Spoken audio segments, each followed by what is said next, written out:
Little crawl. You still flipping that creature bait? I am. All right.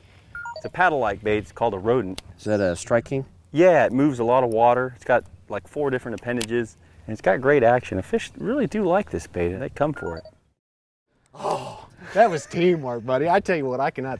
Grab your jig. You know, you had thrown that jig in there. I've been throwing the Strike King jig in there. It gets her really agitated. You know, you pitch it in there and work it around, hop it a little bit, and they get real fired up. But that is a beautiful, beautiful fish.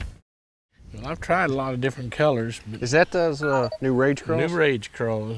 It's one of the neatest baits I've seen come along in a long, long time. But tremendous action. The legs really put a lot of pressure waves out. And you can rig it Texas style just like you would a plastic worm, or you can put it on behind a jig as a trailer. It's definitely a neat bait. You know, it's funny, we were talking about all the different types of bait fish in here. You've got your typical threadfin shad, you have silver sides, which is another bait fish, and then of course we're talking about the hitch. The jerkbait, one of the biggest, most popular baits in the country, really got a lot of its claim to fame on this lake because of the hitch, because of the erratic action of a hitch. So that's one bait that really, became a nationally known bait pretty much on this lake. And another bait's the Senko. I don't know what you thought when you first saw it, but Looks like a cigar. yeah, or a ballpoint pen, right? I mean, it really did. It's like a slab of plastic, and there were like 10 boats won on the Senko here, and now it's one of the most popular baits in history. Started from there. It really is. It's almost industry defining, right? Of course, I have one tied up, so.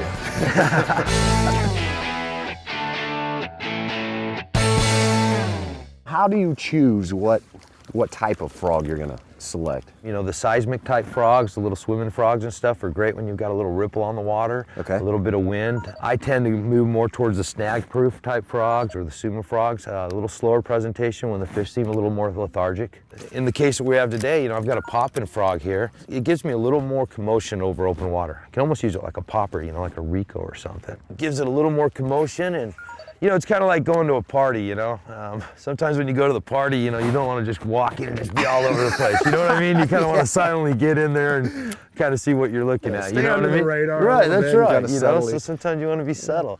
But, other times you need to come in and make a commotion, If everybody's sitting on the couch doing nothing, Let's get this party started. That's right. That's right. There's a couple of up here that are popular. Red craw with a green back and then this red and black.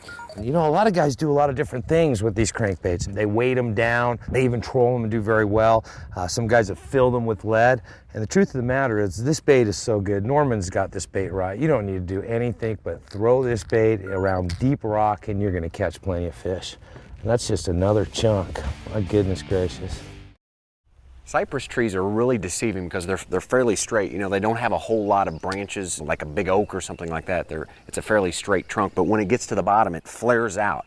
And those knots that are on that tree normally indicate that there's going to be a lot of root system that is under the water.